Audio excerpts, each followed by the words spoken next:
Wasak. Ano to? Patawid yan, oh. Patawid. Tapos yung nakabangga galing dito sigurado. Kaso ano yung nakabangga? Motor.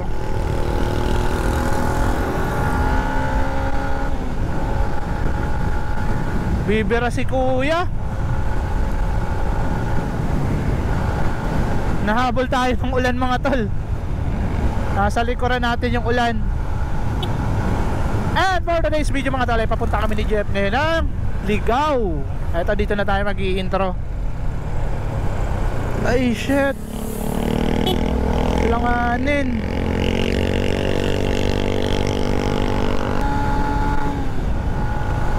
Ba't ganon yung ginawa mo tol? So dito tayo mag-intro mga tol. Ano ba to? Pangpang. And we're going to Ligaw. Ika nga, papunta tayo ng Kawakawa Hills and Bamboo Sitom. Sana dito lang yung ulan at yung kulimlim, wala sa Albay. So take off kami ng alas 10. Alas 10 na ba? Sobra na nga eh, mag-alas 11 na. Tanghali na, magtatanghali na tayo nakapag take off. Pero tuloy pa rin natin kasi sobrang tagal na nang hindi kami nakabalik ng Kawakawa. Since pandemic, di na talaga, wala na. And pandemic din kami nakarating ng Bamboo Sitom, kaso di na kami nakabalik. So ito yung second time natin sa lugar na yan. Napakaganda niyang lugar na yan mga tol. Yan yung perfect na kapag galing ka sa kabila, wag mo na kayo bibirada hanggang gilid. Kasi usually yung mga motor bumibira sa gilid. Steady muna kayo sa gitna, kasi since nakita na din naman kayo. Alright, doon na lang tayo magkwentuhan sa Albay. At doon natin itutuloy yung mga pwede natin pag-usapan. Let's go! Touchdown, Ligaw proper. Dito na tayo sa may Ligaw. At dito medyo makulimlim. Ayan, biglang nawala yung haring araw. Pero papunta na kami ngayon ang pinaka-destination namin, ang Kawakawa Hills. Unahin natin yung Kawakawa Hills. And punta tayo ng Bamboo Sitom. Sa Kawakawa Hills medyo may trail lang kasi aakyat tayo. Meron kasi sila ditong Station of the Cross, which is aakyat tayo. At ang pinakadulo nun, pinakatuktok mga tol, ay makikita natin yung parang hugis kawa o kawali in Tagalog. Yung parang crater ba, para siyang may butas mga tol. Tapos yung bundok paikot. And napakasolid doon. Ito mga nagtitinda ng rice puto ng Ligaw. Dito ako madalas bumili kapag nagutom ako mga tol. Mamaya diyan kami bibili ni GF ng snackan. Sarap kaya mga tol, lalo na kapag mainit. Tapos partneran nyo lang ng kape. Marami yan nagtitinda dito, kabilaan. Kaya kahit kung saan kayo galing kayo Maynila or galing kayo papunta lang kayo na Maynila, huwag na kayo tumawid, dito lang. At pwede na kayo mag-snack. Di nga lang dito kagandahan yung kalsada na, at maraming portion ang madadaanan yung magpapatibok ng inyong puso. Ang lalalim ng iba. Yan o, si kuya nadali. Sakit pakaramdaman yung motor na ganon, nakakashoot. Sana wag umulan, pero walang bahid ng ulan dito oh. Ayan oh, tuyong tuyo.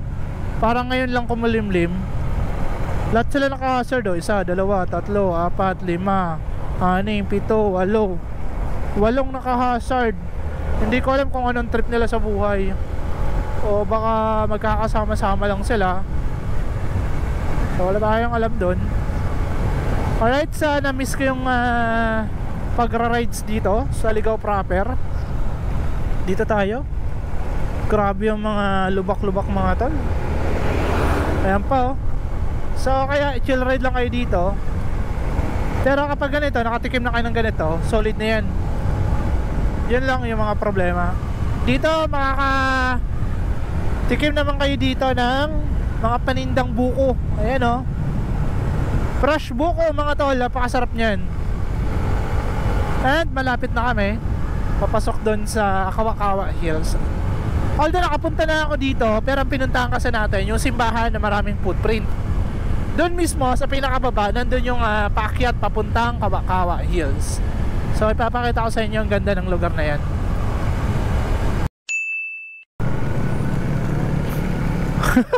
Ito na pala yun mga tol. Kala ko nakalampas pa ako. So dito yung papasok.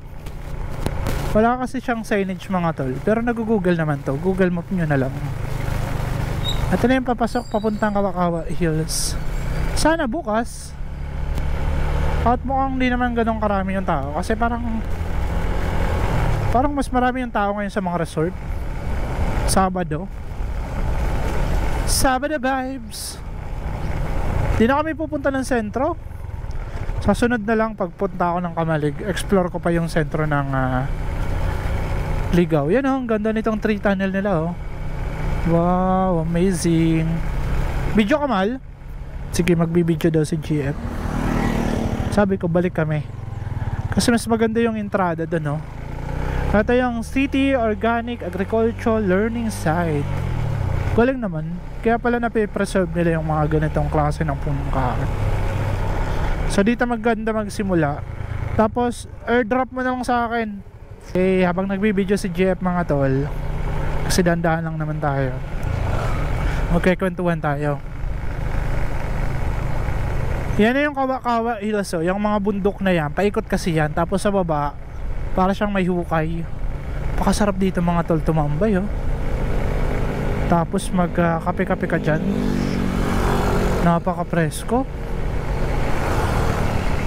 Galing naman ito. Uy, solid. Uy, sana all. Paka-solid naman nun. Shoutout kay kuya. Ang lakas bumangking. Ikaw. Dito yung BFP Region 5 Training Ground. Kaya pala nung time na pumunta ako dito, matagal na, merong nagtitraining dun sa mataas na building. So dun sila nagtitraining. Hopya. Ay, galing sa crossing. Matuto naman kayo mag minor.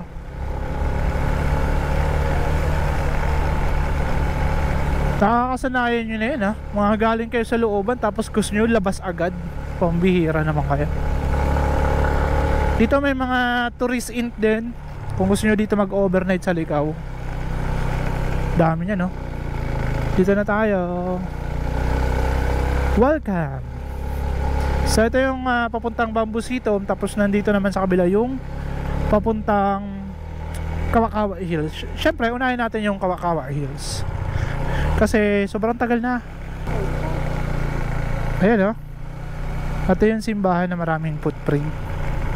At meron ngang ay bukas mga tol. Daming tao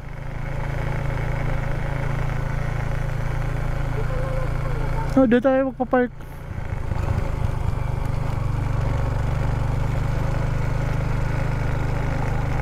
Bamboo Sitom tayo ayan ang Kawakawa Hills. Ay bukas mga tol. Nung time kasi mga tol ng pandemic, sarado to. Tapos ngayon na lang uli siya nagbukas. Dito may mga nakapark na motor, pwede naman ata. Yan pala yung loob ng simbahan nila So dito meron kami mabibilhan mga tol na souvenir ng simbahan. At ito yung entrance. Yun, open siya mga tol. Tanungin natin kung magkano yung Yun lalakad tayo. Sir, good afternoon po. Saan po mag-entrance? Dito, magkano po? Dalawa? 40, tig 20 po. 20 pesos yung entrance. Thank you po. Sorry mga tol, kapasok na kami ni GF. Yung entrance nga is 20 pesos. At meron mga turista ngayon. Yun So ito yung pinakaunang makikita nyo dito mga tol. Itong The Last Supper. Yan And sabi ni sir, yung bantay mga tol is may trekking 10 minutes bago tayo makaakyat. Tsaka wala siyang idea kung gaano kalawak to. So mamaya magta-travel vlog tayo. Sorry mga tol, ito paakyat na tayo. 10 minutes mula dito sa baba. And merong mga nagtitinda dito ng souvenir. And snackan, pagkain. Ayan Sakit na tayo. So dito mga tol, napaka nature. Hilig kayo mag nature trip mga tol, trekking. Napaka-solid dito. Hindi masyado mainit kasi maraming punong kahoy. Yan o. Uy, napakaganda. Mamaya magta-travel vlog ako dito. Explore natin itong Kawa-Kawa Hills. Akyatan, tapos naka-riding shoes tayo. Nakasolid naman. So dito mga tol, meron tayong mga madadaanan na revolto. Kasi meron dito nga Station of the Cross mga tol. Akyat na tayo. Unang akyat pa lang, nararamdaman ko na mapapagod tayo for today's video. Sobrang tagal na pandemic pa, sinusubukan namin makapunta dito. Ito yung, hindi, Station 1 dun sa baba. Yung may, yun yung pinaka Station 1, yung may wala suffer. Tapos, dito yung Station 2. Ha? Station 2 na pa lang tayo mga tol. Ganito na yung mukha natin.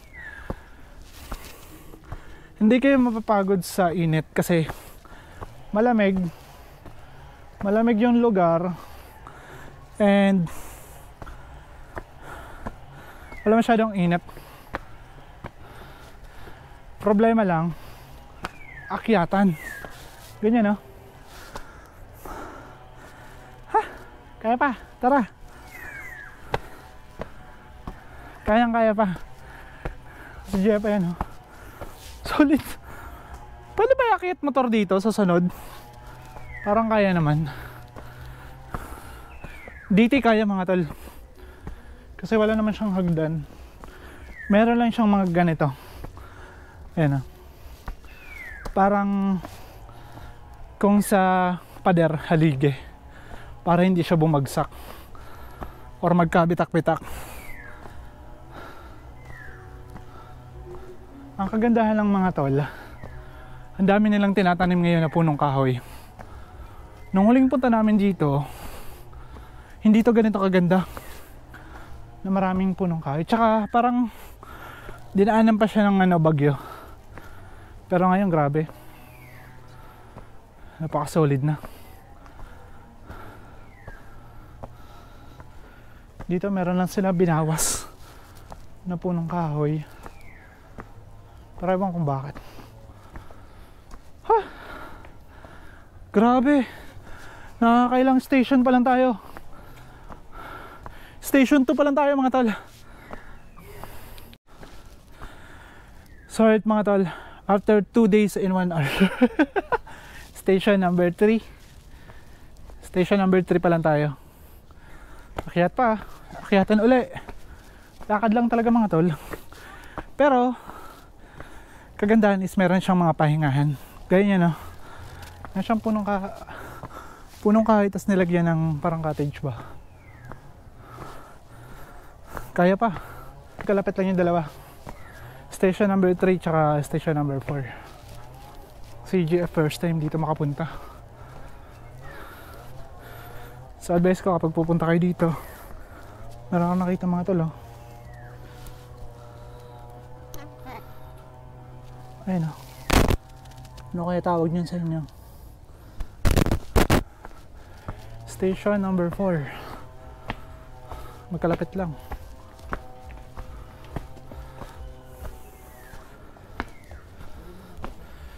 And paakyat ulit tayo mga tol. Station number 5.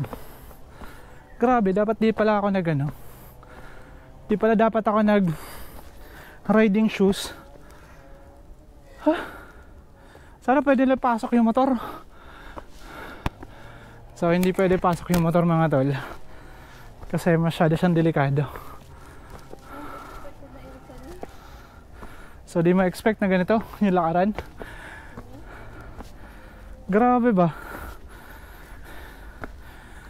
Di bali magmotor na lang tayo papuntang Kabyang.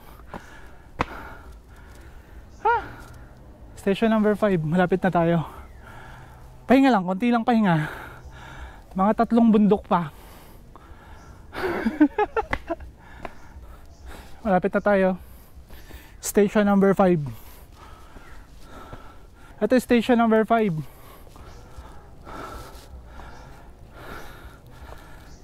Grabe. Station number 5, kakadaan lang natin. So right mga tol, after ng station number 5, andito na tayo sa pinaka tuktok. And maglalakad tayo paikot nitong bundok na to. Kaya siya tinawag na kawa-kawa.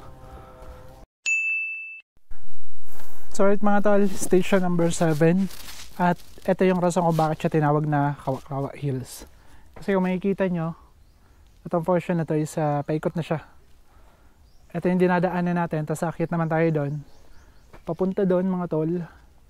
At balik tayo doon kung saan tayo lumabas kanina. So ito yung pinaka-ground. Makikita nyo, hugis, kawali. Napaka-solid mga tol. Ang lawak. And ito yung station number 7. Papunta naman doon yung station number 8. Let's go! So dito kasi mga tol, nagtatanim sila dito ng mga sunflower. Kasi kapag ganitong panahon daw, hindi sila nagtatanim kasi maulan, namamatay yung mga bulaklak. So ito yung pinaka taniman nila ng sunflower. Tapos dito mga tol, pakit na naman tayo simula dito sa baba na to. Akit naman tayo dito. Then papunta naman doon mga tol. So hindi na ganun kahirap kasi hindi naman masyado akyatin. Patag na dito. At nandito yung station number 8. Eto, station number 8.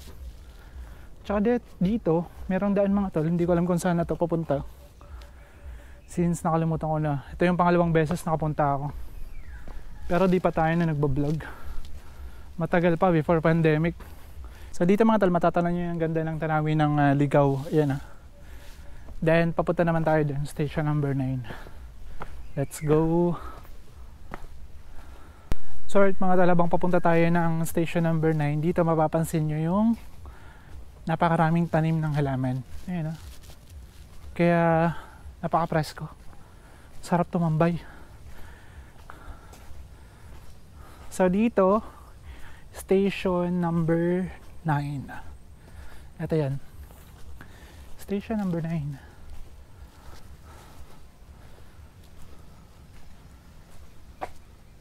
So habang hinihintay natin si GF, maglalakad-lakad ulit tayo. So dito mga tol, pinapakita ng rebulto na to sa pagpako kay Hesus Kristo. So station number 10. Sarap talaga dito mga tol. Pero medyo kumilimlim ngayong araw na to.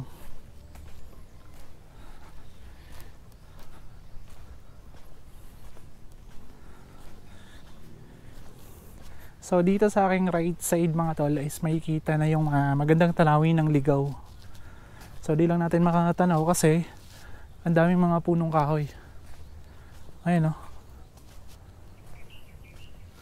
Tsaka dito makakita kayo ng mga pine tree mga tol. Ayan o. Meron din sila dito ang mga tanim ng pine tree.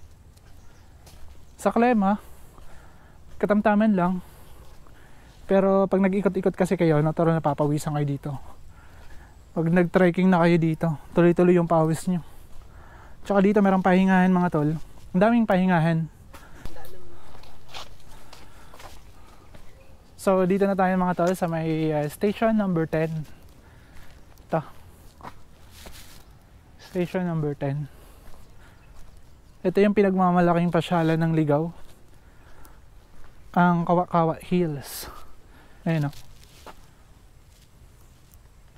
Station number 10. So, station number 11 yung susunod. Paikot pa tayo mga tol. Hanggang dun. Tapos balik tayo dun kung saan tayo lumabas. Pakalawak pala no. Ganda oh. Kaya alam mo ang uulan. Sige, papasilip ko lang. So mga tol, kumikita niya sa ating right side yung ganda ng tanawin ng Ligaw. Makulimlim nga lang. Part ng Sorsogon papunta kami dito. Di pa umulan. Nandun yung ulan. Pagdating namin ng Albay, wala na yung ulan. Maganda yung panahon. Pagdating namin ng Ligaw, doon na nagsimula kumulimlim. Tapos dito na part, meron ng mga pinaputol na punong kahoy. Hindi ko alam kung ano yung rason nila. Pero sana palitan nila ng doble-doble. Ito yung rason bakit siya tinawag na Kawa Hills. Yung mga talo, kung makikita nyo. And paikot tayo. Kung maglalakad ka dito, paikot. Ganda dun, oh. Shit. Station number 11. So, itong Kawa Hills, meron siyang station na kompleto niya yung station number 14. So, titignan natin kung asan yung station number 12, 13, and 14. Ito yung station number 11. So, ipinapakita na dito na naipako na si Jesucristo. Ayan, oh. Station number 11. Mary and John at the foot of the cross. So, nung pinuntahan na nila Mary at John si Jesucristo na nakapako sa krus. Detalyadong detalyado. So, maraming bumibisita dito kapag Holy Week. Ganda, oh. Napakaganda mga tol. So, pansin nyo mga tol, yung pawis natin tuloy-tuloy na. And ito yung makikita nyo dito. Halo-halong punong kahoy. So, station number 11, number 12 nandito. Ganda, oh.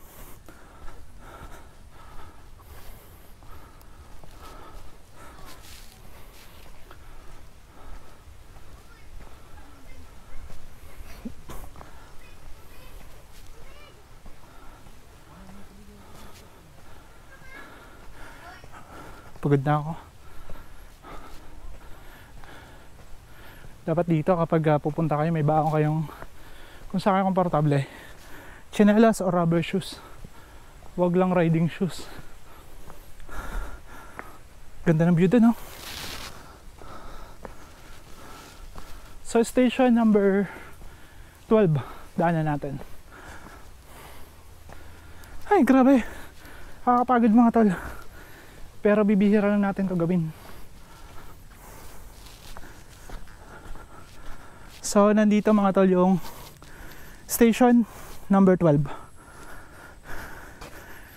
Jesus dies on the cross. Grabe, pagod ako. So, dito mga tol, pinapakita na patay na si Jesucristo dahil sa kanyang pagkakapako. Station number 13, punta natin. Sorry mga tol, pagod na talaga ako. Di sanay ako sa trekking. Pero kapag mga ganito yung pupunta natin, napakaganda. Station number 13. Station number 13. Ayun, oh. Jesus is laid in the tomb. So kung makikita nyo mga tol, ginawa na nila si Jesucristo sa pagkakapako sa kanya. So meron tayong dadaanan mga tol, napakaganda. Ayan, ah. Dami na lang tanim ng gomamela dito. Ganda, oh. Lakas mga Korean style na lugar. Daming bulaklak. Ayan, daming mga tol, oh. Napakaganda niyang tignan. Tsaka dito, meron magandang view. Ayan, oh. Parang ito na yung pinakamataas na portion. Doon tayo galing sa baba. Yan, oh. So, di nyo na masyado makita kung gaano siya kagalawak kasi ang daming punong kahoy. So, mga tol, dito na tayo sa pinakalas na station. Ang station number 14. Ito na yan. Nakarating din. So, wala tayong idea kung gaano ito kalawak at kung gaano kalayo yung nilakad natin. Station number 14. Napakaganda. Napakaganda nitong lugar mga tol. Tatagpuan nyo lang to sa Ligao. Ligao Albay. Hindi ko alam kung anong barangay ito or kung anong nakakasakop talaga nito. Pero Ligao. So ang dami nilang tanim na gumamela mga tol. At pabalik na kami doon sa location kung saan tayo lumabas. Masyado ako napagod kasi may bag pa tayo. Naka-riding shoes pa tayo. Ang daming pamilyang pumupunta dito ngayon. Tsaka dito, punta tayo dito. Sige, pasok tayo. Parang ito yung mga abandoned, ano ba to? Restaurant dati? Kainan? Pwede pa ba pumasok? Mukhang pwede naman. Yun oh, ang ganda oh. So dito makikita natin kung gaano kalawak tong Ligaw. Yun oh. Ang ganda. Doon kasi di natin makita mga tol sa dami ng punong kahoy. Pero dito, ayun oh. So ito yung Ligaw City. Napakalawak. So yun ata, pinaka-sentro. Ligaw. So meron kasi sila ditong alternate road, which is doon tayo dumadaan. Hindi tayo dumadaan ng sentro ng Ligaw. Ganda.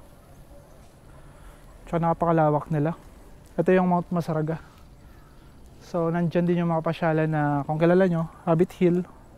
Tsaka iba pa. Ligaw. Ganda, shit. So ito yung simbahan ng Kawakawa Hills. So minsan ko din na i-picture.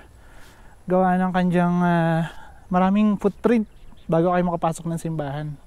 Napakaganda nun. So dito mga tol, kanina nararamdaman namin yung pagod. Pero nung natapos namin yung station number 14, nawala na. Tapos nakakita kami ng magandang tanawin dito sa taas na to. Biglang bumalik yung lakas natin sa paglalakad. Dami talaga nilang tanim na gumamela. So pagdating ng summer mga tol, magsisimula na daw sila dito magtanim ng sunflower. Kasi yun na yung time na hindi na ganun maulan. May eagle? May eagle daw. Meron nga. Meron sila ditong alagang eagle ba talaga yan? Ay, meron nga. Meron mga tol, papakita ko sa inyo. Ito, papakita ko sa inyo. Ayan oh. Isa, dalawa, tatlo, tsaka andun pa sa kulungan, 4, 5. Dami mga tol. Galing naman. Tsaka ramdam nila dito yung nature kasi nandito sila sa kakabundukan din inalagaan. Para sa akin mas safe na sila dito kaysa nakawala. Baka mahuli pa sila ng mga tao. Yan oh. Galing. So meron pala kayo dito makikitang alagang ibon. Agila. Eto, merong lumapit. Ayan oh, say hi. Ayan oh. Pwede na siya panabong. Galing naman. Sorry mga tol, nag-enjoy si Jeff dito sa tunnel na to. So sinadya nilang siya, pero isa siyang mga punong kahoy, punong ng gomamela. Then shinape na lang siya na tunnel. Napakaganda oh. Perfect na perfect. Then paglabas nyo dito, ito yung makikita nyo. Yung signage nilang kawa. Wala nga lang nakalagay, mas maganda meron nakalagay sa baba. Ligaw City or Ligaw Albay. Pakaganda. So dito tayo sa baba, sa mababang portion nitong bundok na to, itong paikot nito. So doon tayo, dito tayo galing. Then linakad natin lahat ng station na meron to. Station 14. Tapos meron tayong nakitang magandang tanawin doon. Tapos yung may alaga silang agila. Ganda oh. So ito lang muna yung pupuntahan natin yung araw na to. And babalik ulit tayo dito sa Ligaw. Akyatin natin yung Mount Masaraga. Pupunta tayo doon. So dito meron din mga namamasyal. Perfect to sa mga batang mahilig maglaro. Pakawalan nyo lang dyan. Oh. Galing. Napaka-presko. Pumunta tayo dito sa pinaka-gitna ng Kawa-Kawa, yung pinaka-ground ba. So, ito yung paikot nga. And dito sa pinakababa, na-amaze ako nitong mga tanim nila. Ayun, no? Napakaganda tignan. At napaka-presko. So, kung meron kayong dalang duyan, pwede kayo dito magduyan. Tali nyo lang dito, tas dito, pwede na kayo dito magpahinga. Tapos habang yung mga bata dito naglalaro. So di ko lang alam kung nagpapakamping. Kasi perfect din tong camping site, oh. Itong portion na to. Maganda dito mag-camping, tas pag umaga jogging kayo paikot. Ganda. Sa CR, napakarami naman nilang CR. Halos ilang station yung dinaanan natin. Siguro 3 CR yung nakita ko. Meron silang 3 CR dito. Maliban sa pinakababa. So sa ngayon, pabalik na kami dun sa baba kung saan tayo galing. Andun na tayo magpapaalam. Ganda. So right mga tol, pababa na kami at wala na, pauwi na tayo. Pabalik na tayo ng Legazpi City. And napaka-solid, 20 pesos lang yung isa, pero ganun yung mararamdaman nyo. Fulfilling na nakompleto mo mapuntahan yung Station 14 and maikot mo yung Kawa-Kawa Hills. Kalagitnaan, mararamdaman mo yung pagod. Nandun yung pagod na parang gusto mo na bumalik. Pero pagdating mo ng pinakadulo hanggang sa matatapos mo ng Station 14, napaka-solid sa pakaramdam na mararamdaman mo yung ganong fulfilling na natapos mo. So napakasarap lang na nakapunta pa rin naman tayo dito sa pangalawang beses. At napakaganda na pala kasi marami ng punong kahoy. So yun lang, maraming salamat sa mga nangangalaga nito kasi minimaintain nila talagang malinis mga tol. Pagpabalik namin, nandun nakikita ko may merong mga nagwawalis talaga. And patuloy na nililinis yung lugar. And syempre, napakabait ng mga tao na nandun na nakabantay, nagtitinda. Pakasolid nila kuya. So talagang welcoming kami yun ng Kawa-Kawa Hills. So hanggang dito na lang mga tol at dito na tayo magpapaalam kasi dito naman tayo pumunta. So magpapasalamat ako sa mga sponsor natin. Maraming salamat sa lahat ng suporta nyo, sa mga followers and subscribers natin. And sa mga sponsor natin, Shipa Philippines, Shipa Tire, G2B Consumer Goods Trading, Speed Metal, maraming salamat po sa suporta nyo. So ano pa ba? SM City Sorsogon, Kasiguro Printing Shop, at marami pang iba. So hanggang dito na lang mga tol. Maraming salamat sa suporta nyo. Ito yung vlog natin dito sa Kawa-Kawa Hills, Ligao City, Albay. Bye bye. Peace out.